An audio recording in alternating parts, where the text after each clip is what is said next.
And after, you put the snail on the bread. Okay. Okay. All the butter on Oh, the the bread. sauce. Oh.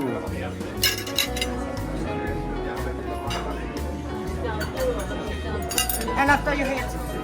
Okay. Oh, just like that. With the white bread is better. Oh. And then you say, comment to tapel? My name is Melisson. Milison. Yeah. Okay. Maybe song. Milison. This is how to eat the proper Proper escargot. snail. Yeah. Yeah.